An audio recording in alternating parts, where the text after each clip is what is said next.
नमस्कार दोस्तों, एक बार फिर से आपका हार्दिक स्वागत है। राजेंद्र यादव, जय श्री श्याम जी। Rajni Devi, good morning. रजनी देवी, मैं अच्छा हूँ, आप बताइए गुड़िया। ठीक है। आज प्यारे बच्चों, हरियाणा का जो इतिहास चल रहा था उसको आगे बढ़ाएंगे और उसको थोड़ा सा मैप के साथ आपको चीज़ों को बताने की कोशिश करेंगे। सबसे पहले प्यारे बच्चों, मैंने आपको लास्ट टॉपिक में भारत के गणराज्यों के बारे में बताया था। मैंने आपको सबसे इम्पोर्टेंट आपको एक बात बताई थी कि जैसे ही ना कोई भी काम करो प्यारे बच्चों, माँ सरस्वती का नाम लेकर शुरू किया करो। जय माँ सरस्वती का नाम। मैंने आपको बताया था भारत में ना जैसे ही ना मौर्य साम्राज्य का पतन हुआ ना, मौर्य साम्राज्य का पतन हुआ तो उसके बाद जो भारत था ना वो किस में बंट गया था? छोटे छोटे गणराज्यों में बंट गया था। उस कंडीशन में हरियाणा में भी अर्जुनायन गणराज्य आया। ठीक है। कुणिद गणराज्य आया। ठीक है। ठीक है। प्री चौहान।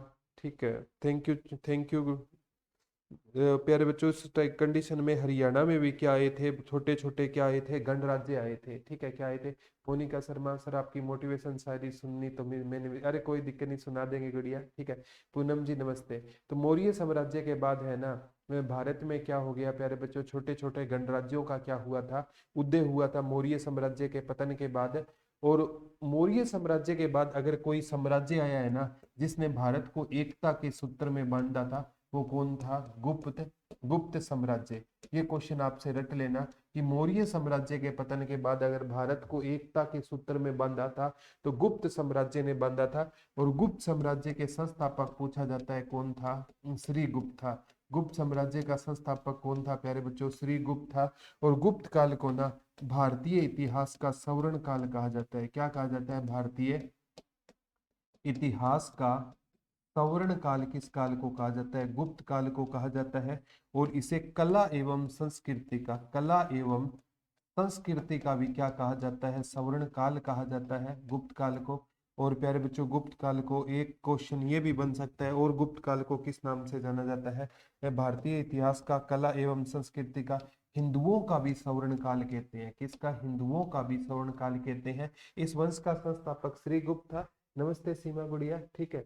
फिर आपकी बुक कब तक आएगी? नेक्स्ट वीक तक है, पूरी तरह बुक आ जाएगी ममता जी। ठीक है। तो गुप्त साम्राज्य है ना प्यारे बच्चों, ये क्वेश्चन आपसे आएगा। इसका वास्तविक संस्थापक कौन था? चंद्रगुप्त प्रथम होता था। जिसने कौन सा संवत चलाया था?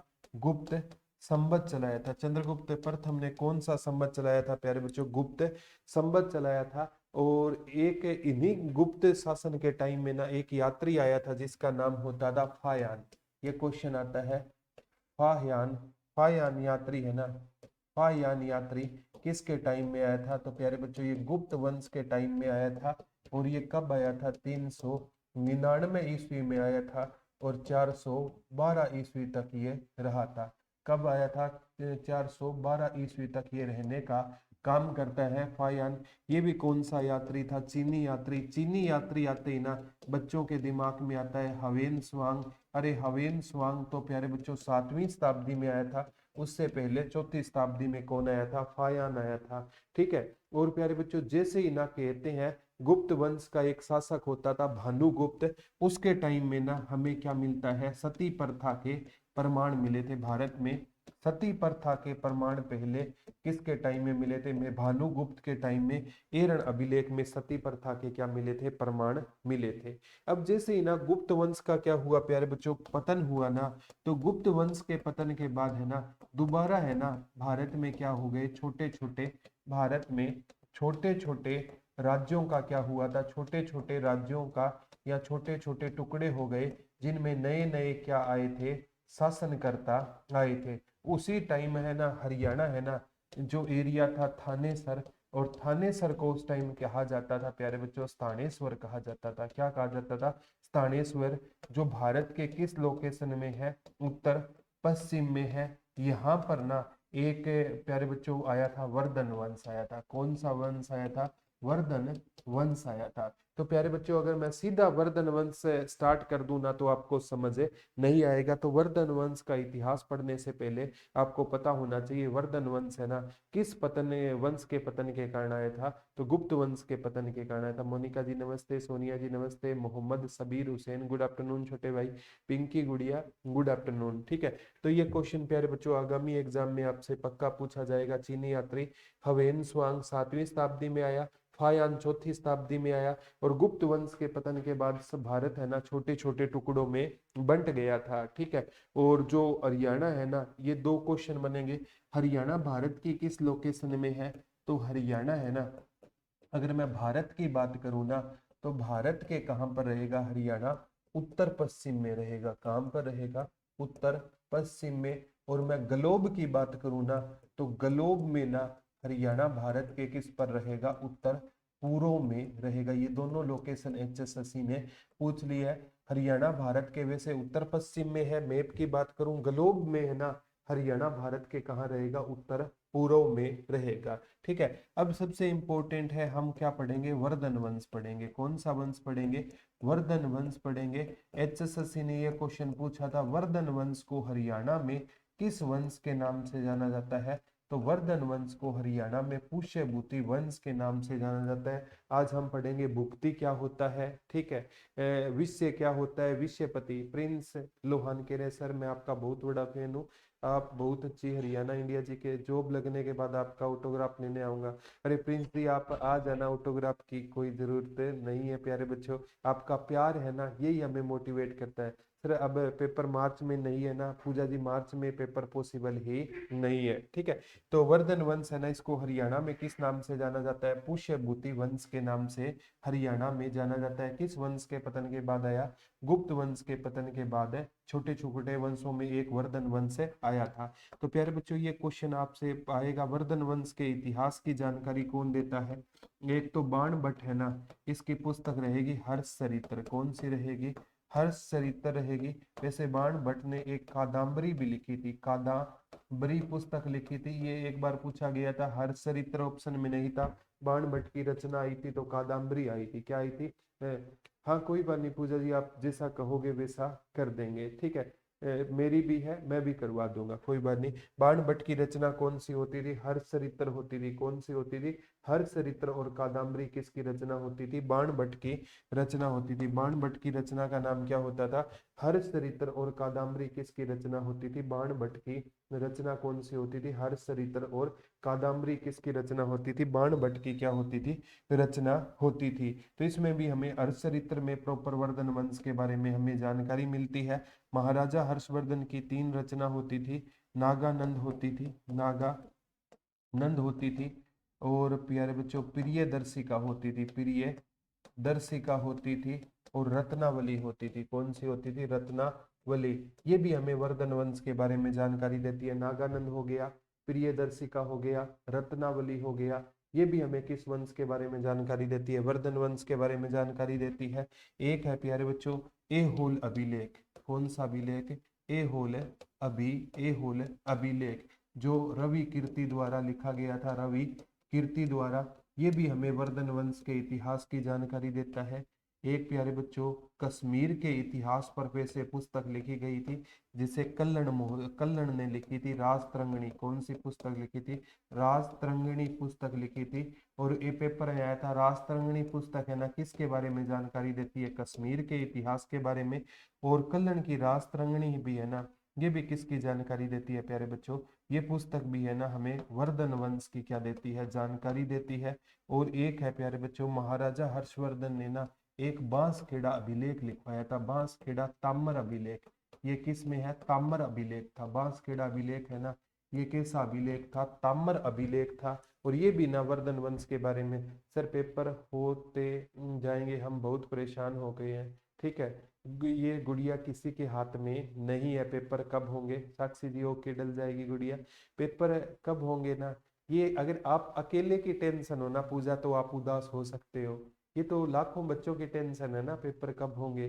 तो लाखों के होंगे तो हमारा भी हो जाएगा ना। बच्चे वैसे ही उदास हो जाते हैं, सर मतलब नंबर में एक्स्ट्रा मिलेंगे या नहीं मिलेंगे। क्या लटके, तलवार लटकेगी? अरे जो सभी के साथ होगा वो, अगर सभी के साथ होगा वो अपने साथ हो गया तो कोई दिक्कत नहीं है ना, अपने साथ अलग से हो ना तो दिक्कत है। आप क्यों व्यर्थ की चिंता करते हो? स्टूडेंट को बस मेहनत करने से मतलब होनी चाहिए। जिस दिन एग्जाम होगा ना, उस दिन है ना, जिस दिन एग्जाम का रिजल्ट आएगा उस दिन ना, उस लिस्ट में आपका नाम आना बहुत ज्यादा जरूरी है। तो मेहनत करते रहिए, बजाय है ना ये सोचे कि एग्जाम कब होगा। ठीक है, तो प्यारे बच्चों, वैसे उदास होकर घर बैठ जाओगे ना, कोई आपको मनाने वाला नहीं आएगा। तो बांसखेड़ा ताम्र अभिलेख भी हमें क्या देता है, इसके बारे में जानकारी देता है। बांसखेड़ा ताम्र अभिलेख भी इसके बारे में हमें क्या देता है, जानकारी देता है। और कौन सा अभिलेख इसके बारे में जानकारी देता है? तो प्यारे बच्चों, बांसखेड़ा ताम्र अभिलेख हो गया। और कहते हैं ये कहाँ से मिला था? ये शहजादपुर, शहजादपुर ये उत्तर प्रदेश से मिला था।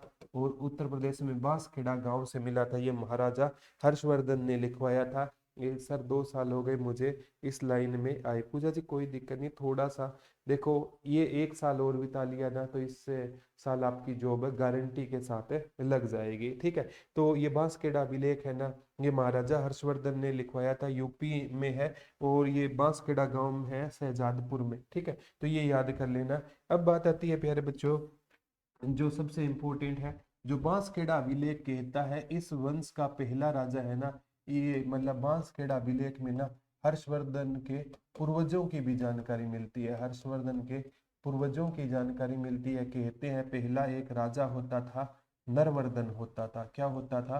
नरवर्धन होता था।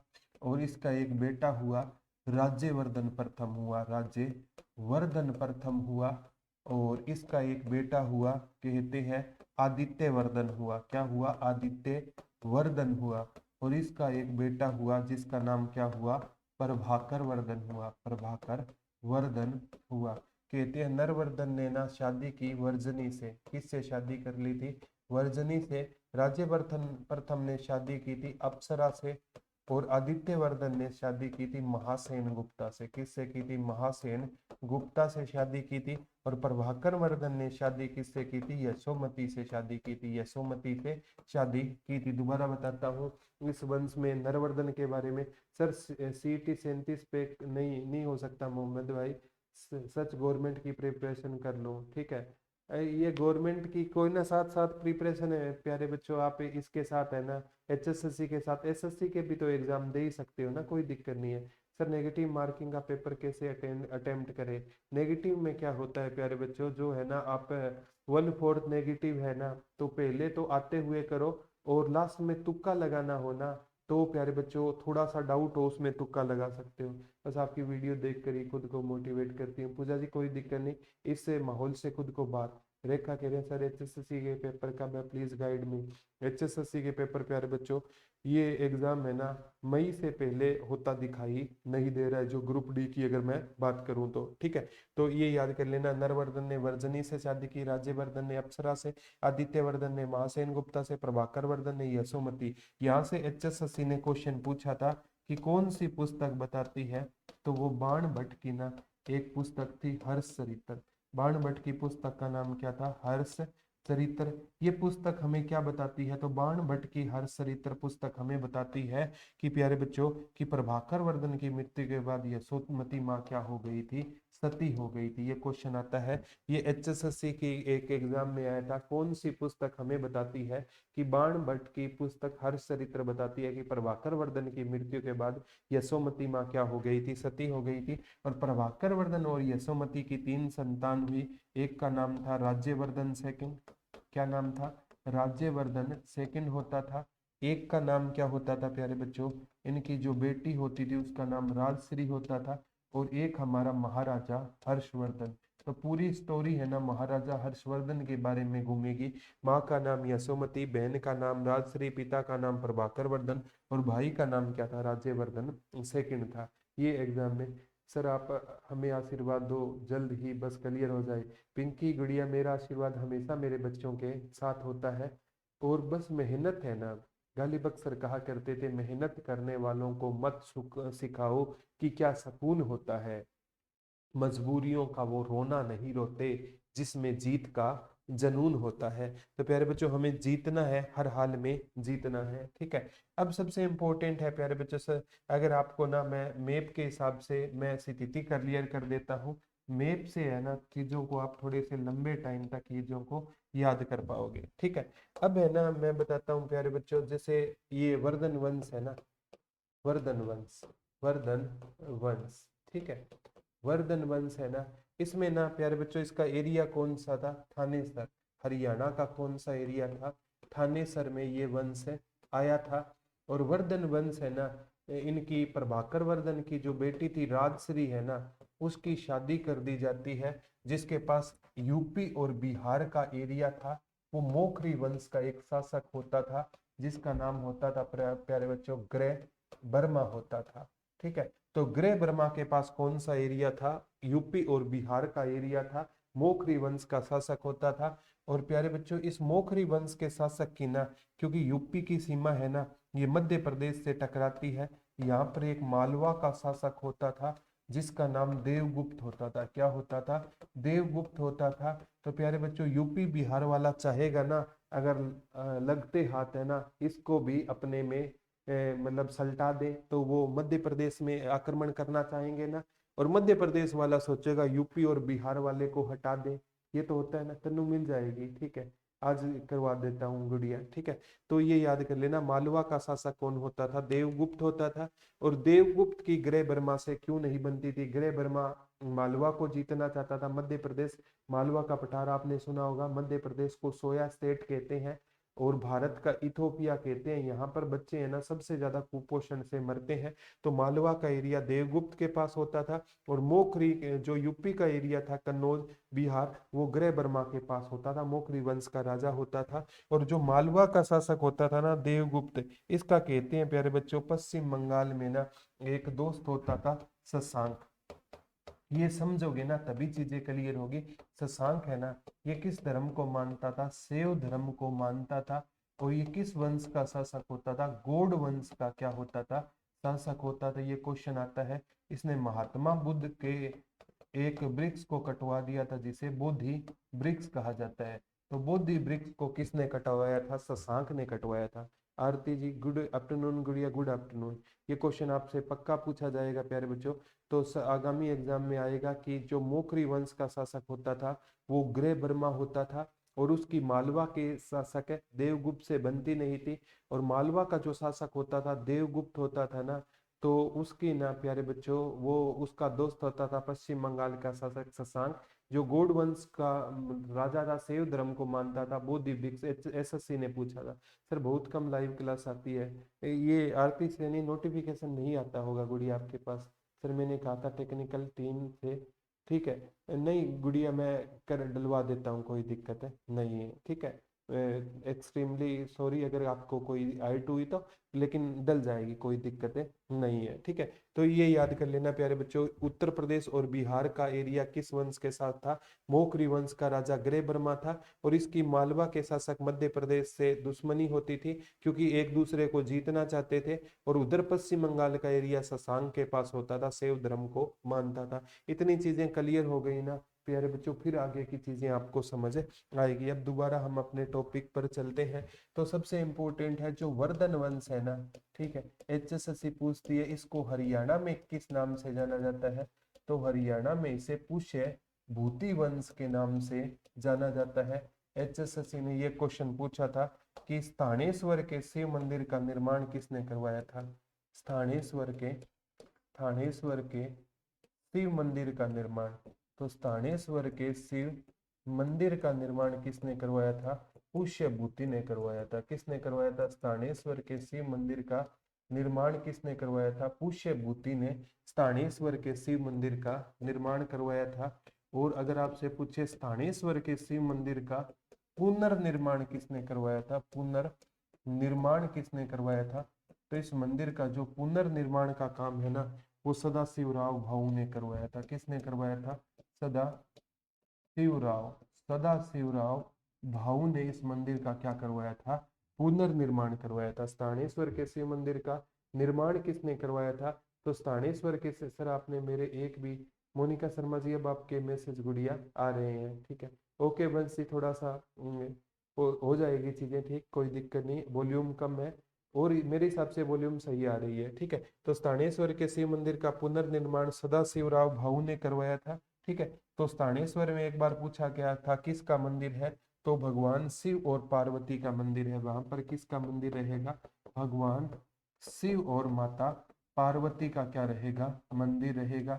एक बार आया था सर्वेश्वर महादेव मंदिर, सर्वेश्वर महादेव मंदिर, ये भी कुरुक्षेत्र में है। सर्वेश्वर महादेव मंदिर कहाँ पर है, महादेव पार्वती मंदिर, ये भी कुरुक्षेत्र में है, पेपर में है। इसका निर्माण किसने करवाया, बच्चों ने सोच लिया कि ये स्थानेश्वर है, बाबू वो सारे के सारे कराए थे प्यारे बच्चों सद ये जो आपका पुष्य बुद्धि, लेकिन इसका निर्माण बाबा श्रवणनाथ ने करवाया था। किसने करवाया था, बाबा श्रवणनाथ जी ने इसका क्या करवाया था, निर्माण करवाया था। तो ये आगामी एग्जाम में क्वेश्चन आएगा।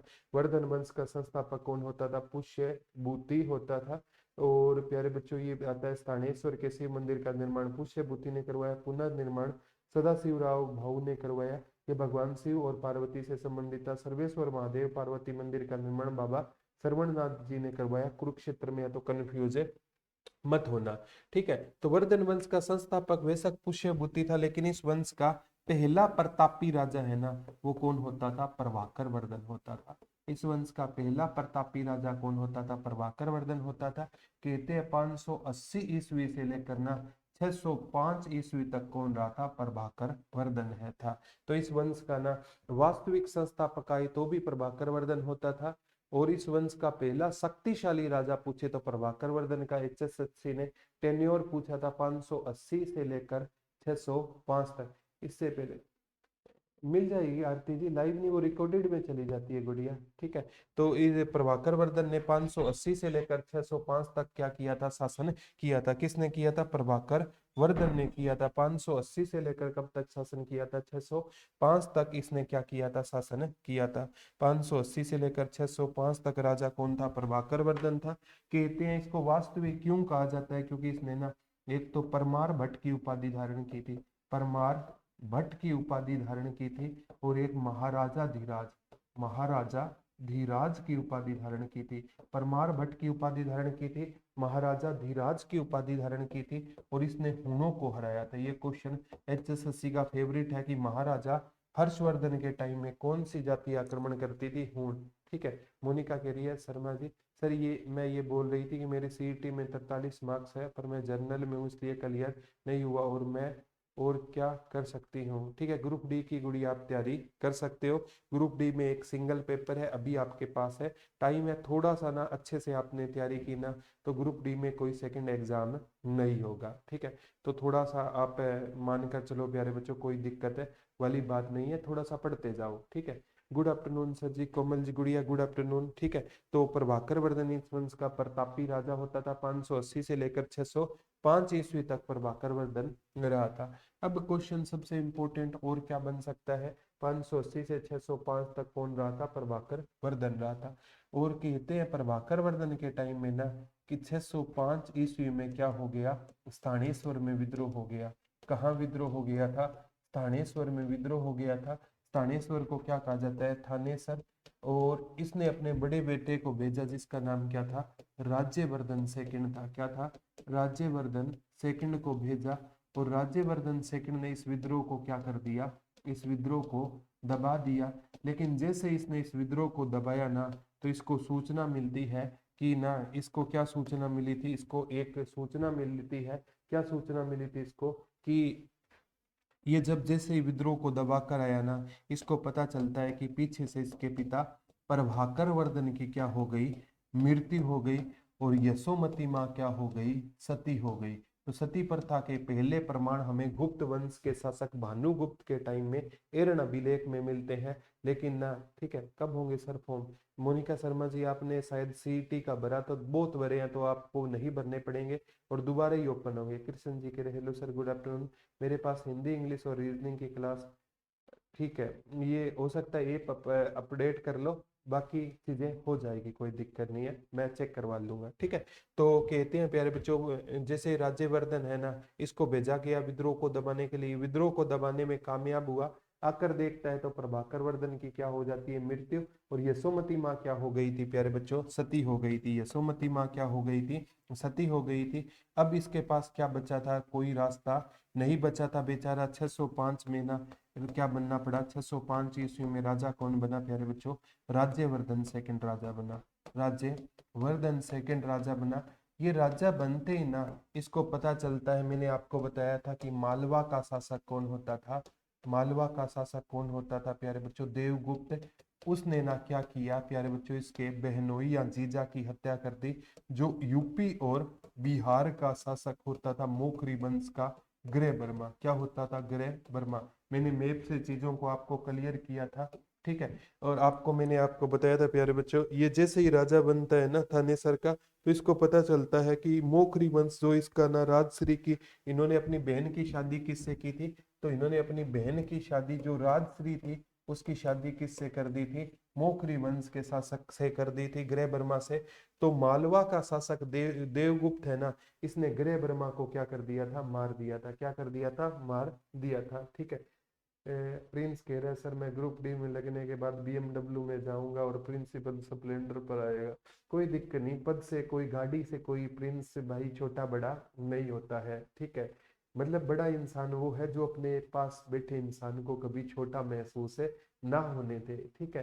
तो ये तो कोई फीलिंग की चीज है। सर मैं बिहार से हूँ, क्या मेरा ग्रुप डी में हो सकता है, हो सकता है सुषमा कुमारी जी, बिहार से हो तो भी आपका ग्रुप डी में हो सकता है, एक्स्ट्रा नंबर आपको नहीं मिलेंगे, बस इतनी चीजें हैं, हो सकता है, कोई दिक्कत नहीं। अभी जो कमांडो की भर्ती थी ना, इसमें हमारे बिहार के बहुत से स्टूडेंट है लगे हैं, यूपी के लगे हैं, राजस्थान के लगे हैं, बहुत से स्टूडेंट है लगे हैं, तो टेंशन लेने की कोई दिक्कत नहीं है। तो ये आगामी एग्जाम में क्वेश्चन आएगा कि गृह वर्मा है ना, इसकी हत्या किसने कर दी, मालवा के शासक देवगुप्त ने।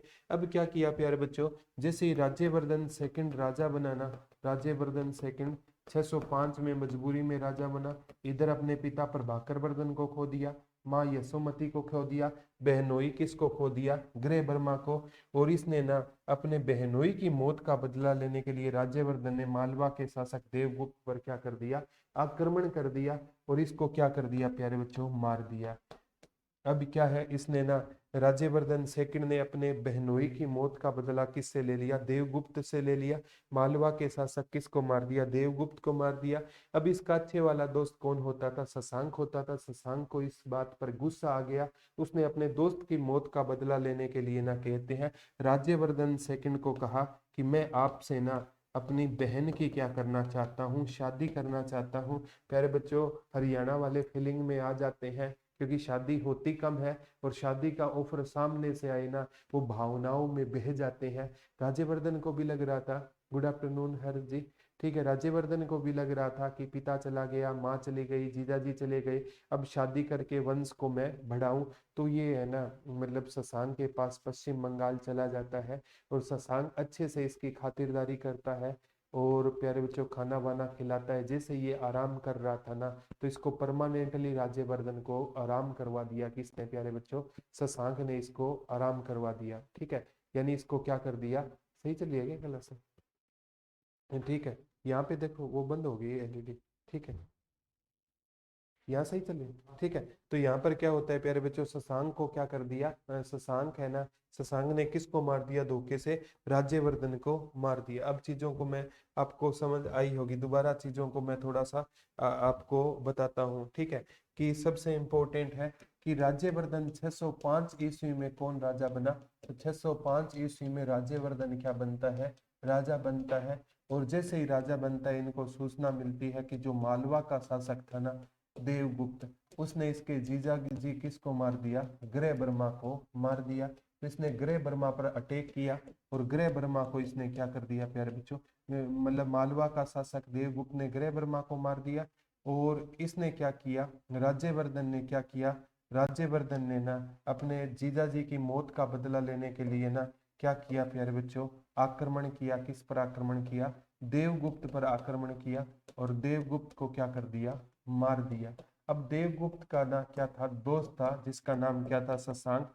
और शशांक ने धोखे से घर बुलाकर किसको मार दिया, राज्यवर्धन सेकंड को मार दिया। अब कहानी में तीन पात्र बचे थे, एक तो शशांक बचा था, एक प्यारे बच्चों महाराजा हर्षवर्धन बचे थे और एक इनकी बहन बची थी जिसका नाम क्या होता था, राजश्री होता था। क्या होता था, इस बहन का नाम क्या होता था, राजश्री होती है। यहीं से महाराजा हर्षवर्धन की ना मतलब उदय की कहानी शुरू होगी, क्योंकि पान महाराजा हर्षवर्धन का HSSC ने पूछा था जन्म कब हुआ था, 590 ईस्वी में हुआ।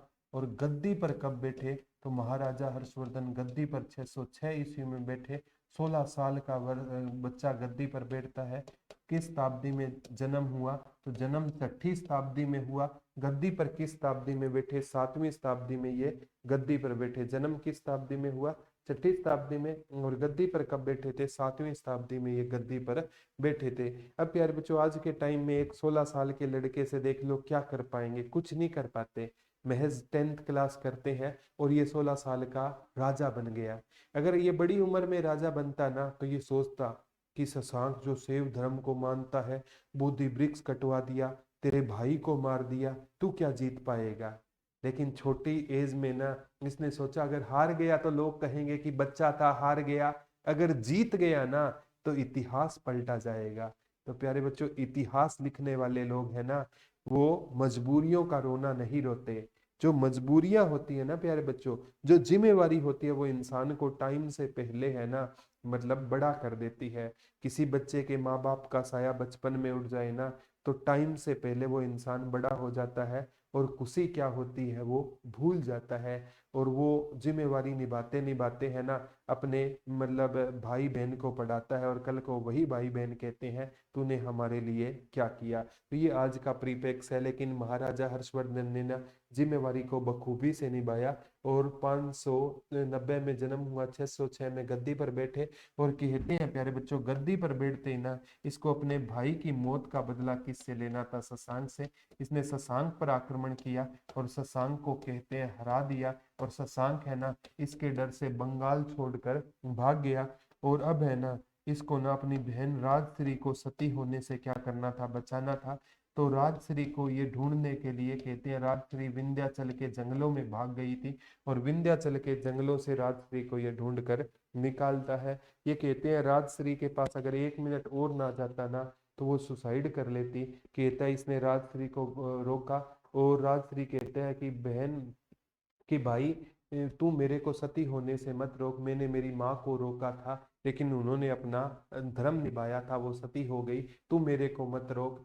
तो ये कहता है बहन तू सती हो जाना लेकिन तेरे साथ है मैं भी इस नदी में छलांग लगाऊंगा और हमारा पूरा वर्धन वंश समाप्त हो जाएगा। मैंने भाई को खोया, जीजा जी को खोया, पिता को खोया, माँ को खोया, आपको खो दिया तो मैं जी नहीं पाऊंगा। तो बहन को इमोशनली ब्लैकमेल करता है। बहन कहती है बता क्या करूं। तो प्यारे बच्चों बहन को सोचती है कि ये चला गया तो पूरा हमारा वंश समाप्त हो जाएगा। तो कहते हैं प्यारे बच्चों इसने अपनी बहन को बचा लिया और बहन को ना यूपी में जो जगह है कन्नौज, उसकी गद्दी पर बिठा दिया। बहन को किस गद्दी पर बिठा दिया, हम पढ़ते हैं रजिया सुल्तान गद्दी पर बैठी थी। रजिया सुल्तान से पहले गद्दी पर कौन बैठी थी प्यारे बच्चों, राजश्री गद्दी पर बैठ चुकी थी। कौन बैठ चुकी थी, राजश्री। कहाँ की, कन्नौज का एरिया कहाँ पर पड़ता है आपका, उत्तर प्रदेश में पड़ता है। इसकी गद्दी पर ये बैठ चुकी थी। कौन बैठ चुकी थी, जो राजश्री बैठ चुकी थी। अब महाराजा हर्षवर्धन की पहली राजधानी पेपर में आता है थानेसर थी, और थानेसर को उस टाइम क्या कहा जाता था, स्थानेश्वर कहा जाता था। किस शताब्दी में राजधानी बनाया, 7वीं। और महाराजा हर्षवर्धन की दूसरी राजधानी कौन सी होती थी, तो दूसरी राजधानी महाराजा हर्षवर्धन की कौन सी होती थी, कन्नौज होती थी। ये याद कर लेना महाराजा हर्षवर्धन की दूसरी राजधानी कौन सी होती थी, तो दूसरी राजधानी महाराजा हर्षवर्धन की कौन सी होती थी, कन्नौज होती थी। कौन सी होती थी, कन्नौज का एरिया कहाँ का रहेगा, उत्तर प्रदेश का एरिया रहेगा। ये महाराजा हर्षवर्धन की दूसरी राजधानी हुआ करती थी। और महाराजा हर्षवर्धन ने 612 में ईस्वी में ना कहते हैं शीलादित्य की उपाधि धारण की। एक बार आया था महाराजा हर्षवर्धन का दूसरा नाम क्या था, शीलादित्य। ये उपाधि धारण की थी 612 ईस्वी में, और राजपुत्र की उपाधि धारण की थी। और कहते हैं प्यारे बच्चों 629 ईस्वी में ना इसके दरबार में एक चीनी यात्री आता है, और उस चीनी यात्री का नाम क्या होता था, हवेन स्वांग होता था। चीनी यात्री का नाम क्या था, हवेन स्वांग था। और 399 में फायान आया चीनी यात्री, और ये चीनी यात्री भारत में बौद्ध धर्म को सीखने के लिए आए थे। ये आता है ह्वेन त्सांग किस धर्म को सीखने के लिए आया था? बौद्ध धर्म को सीखने के लिए आया था। और ह्वेन त्सांग को आधुनिक भारत का शाक्य मुनि कहा जाता है, नीति का पंडित कहा जाता है, नीति का पंडित कहा जाता है। शाक्य मुनि वैसे कहा जाता है महात्मा बुद्ध को, light of Asia Mahatma Buddha को एडविन अर्नोल्ड ने कहा था, लेकिन ना आधुनिक भारत का शाक्य मुनि किसे कहा जाता है? ठीक है। 606 में सोनिया जी गद्दी पर बैठे थे। रोबिन जी नमस्ते। साक्षी सर प्लीज साइड होना, ब्लैक बोर्ड से साइड हो गया, शो नहीं हो रहा। ठीक है साक्षी जी। तो कन्नौज की गद्दी पर राजश्री को बिठा दिया। 606 में महाराजा हर्षवर्धन गद्दी पर बैठे और इसने ना पहली राजधानी थानेसर को बनाया और दूसरी राजधानी कन्नौज को बनाया।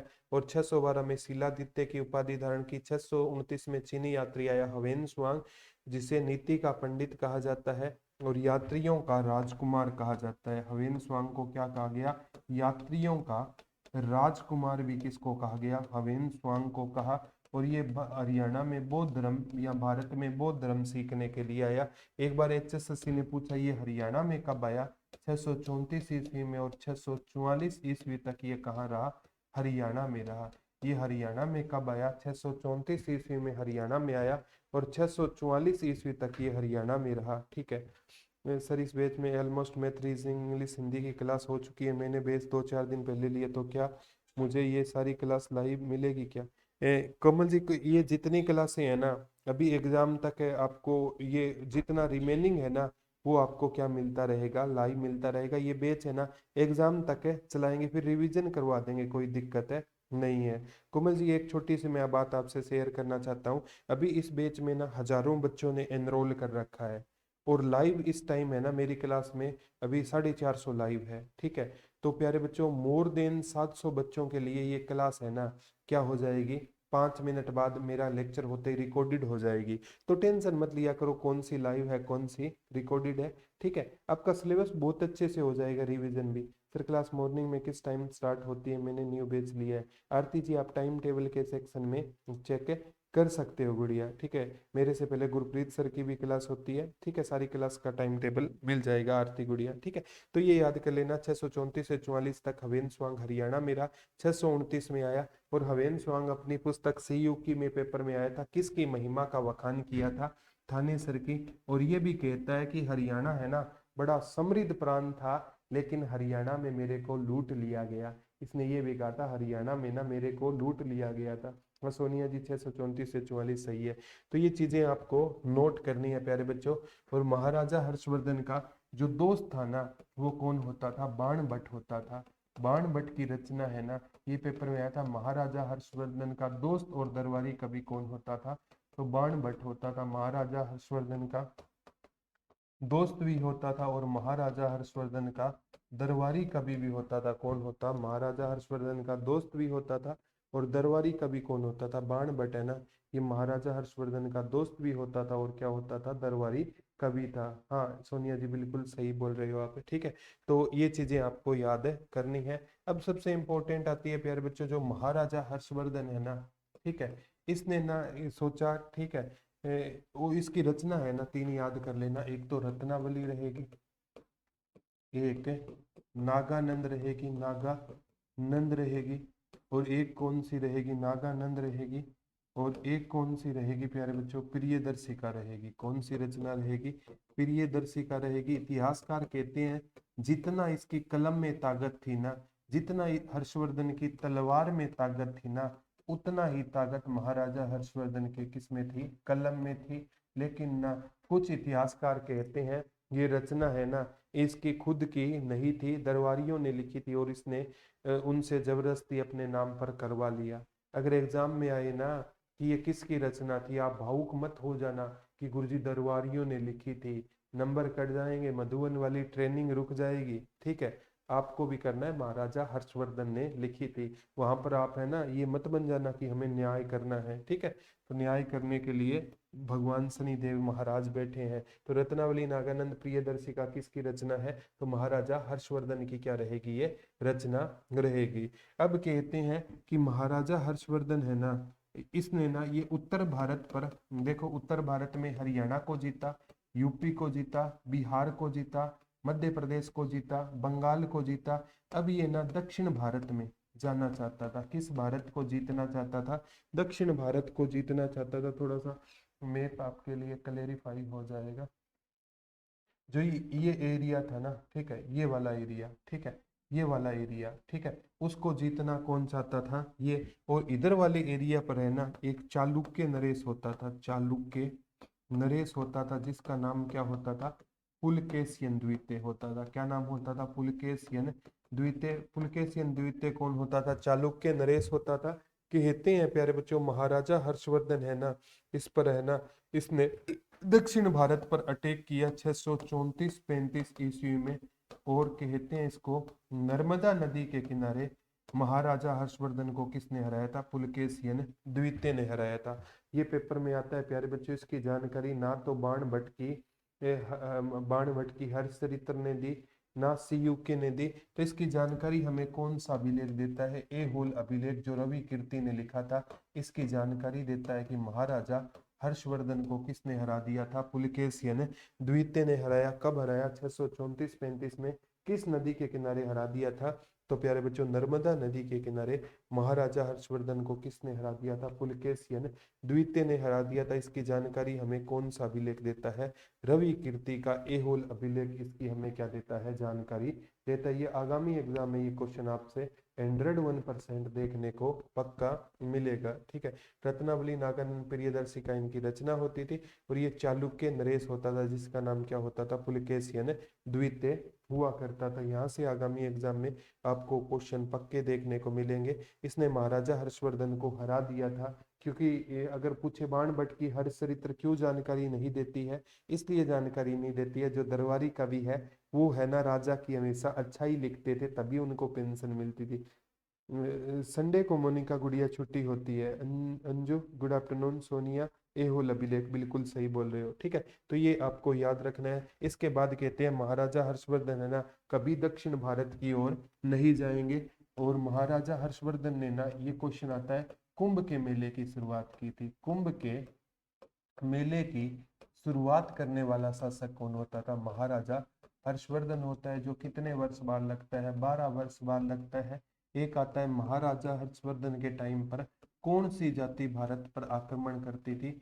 हूण जाति आक्रमण करती थी। एक बार आया महाराजा हर्षवर्धन किस धर्म को मानते थे? तो महाराजा हर्षवर्धन बौद्ध धर्म को मानते थे। और बौद्ध धर्म की शाखा पूछे किस शाखा को मानते थे? महायान शाखा को मानते थे।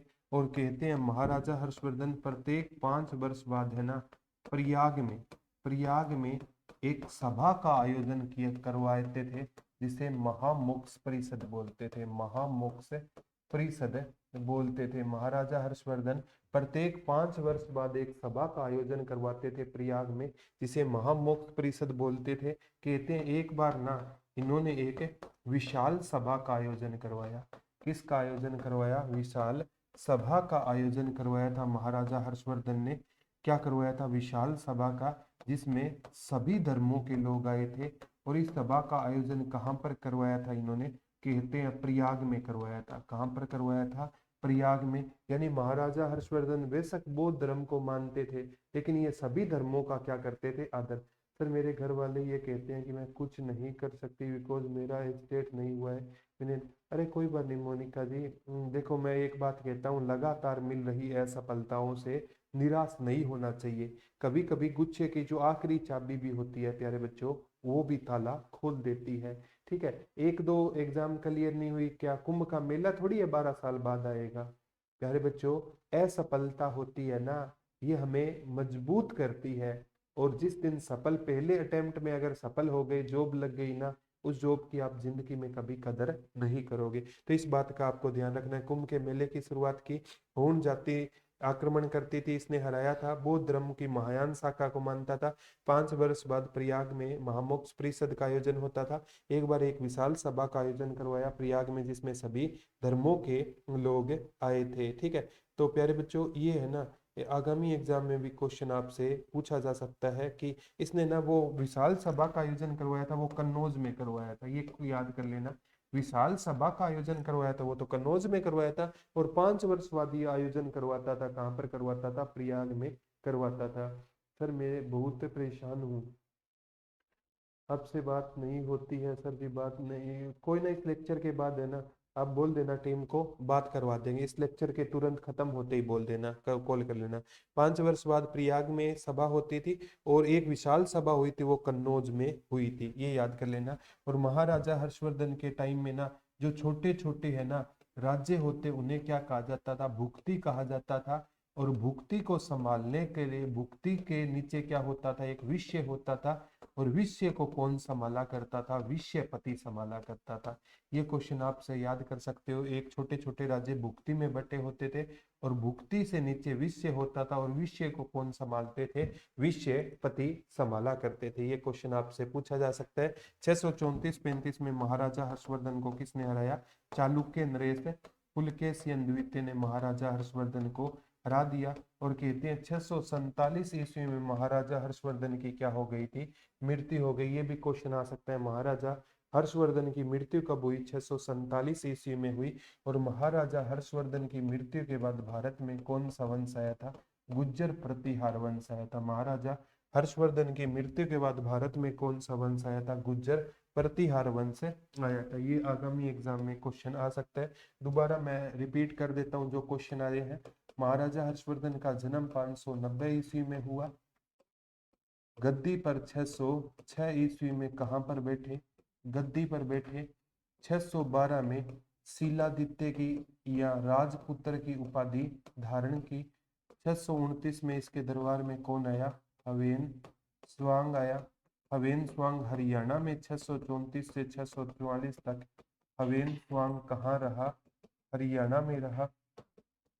और 634-35 में ना महाराजा हर्षवर्धन को नर्मदा नदी के किनारे किसने हराया था, पुलकेशियन, पुलकेशियन द्वितीय ने नर्मदा नदी के किनारे हराया। 647 ईस्वी में महाराजा हर्षवर्धन की क्या हो गई थी, महाराजा हर्षवर्धन की क्या हो गई थी, मृत्यु हो गई थी। और महाराजा हर्षवर्धन की मृत्यु के बाद है ना, कौन सा वंश आया था, गुज्जर प्रतिहार वंश आया था। कौन सा वंश आया था, गुज्जर प्रतिहार वंश आया। और महाराजा हर्षवर्धन के टाइम में कौन सी जाति आक्रमण करती थी, हूण। महाराजा हर्षवर्धन ने किस मेले की शुरुआत की, कुंभ के मेले की। और प्यारे बच्चों, इसका दरबारी कवि कौन होता था, बाण भट्ट होता था। और बाण भट्ट की रचना पूछे तो हर्ष चरित्र होती थी, कादम्बरी। इसकी रचना पूछे तो रत्नावली, नागानंद और महाराजा हर्षवर्धन की प्रियदर्शिका, तीनों रचना होती थी। और महाराजा हर्षवर्धन से ये भी क्वेश्चन आएगा, ये 5 वर्ष बाद है ना, एक प्रयाग में सभा का आयोजन करवाते थे, जिसे महामोक्ष परिषद कहा जाता था, महामोक्ष परिषद कहा जाता था। एक एक बार इन्होंने एक विशाल सभा का आयोजन करवाया, जिसको क्या नाम दिया गया था, जिसको नाम दिया गया था प्यारे बच्चों, नहीं, जिसमें सभी धर्मों के क्या आए थे, सभी धर्मों के लोग आए थे। 647 ईस्वी में इसकी मृत्यु हो गई। ये था प्यारे बच्चों आज का टॉपिक। ठीक है अंजू जी, ये भी क्लास के बाद कर लेना, बात हो जाएगी। आज का टॉपिक आप सभी बच्चों को कैसा लगा कमेंट करके जरूर बताना, सभी बच्चे कमेंट करके बताना। कल आपसे दोबारा रूबरू होंगे, तब तक के लिए हंसते रहिए, मुस्कुराते रहिए, अपना और अपनों का ख्याल रखिए, और किसी भी हालत में एजुकेशन को रुकने मत देना। क्योंकि प्यारे बच्चों, ये दुनिया होती है, ये खैरियत नहीं हैसियत पूछती है। इसीलिए देर से बनो लेकिन जरूर बनो। धन्यवाद दोस्तों, जय हिंद, जय भारत, लव यू ऑल।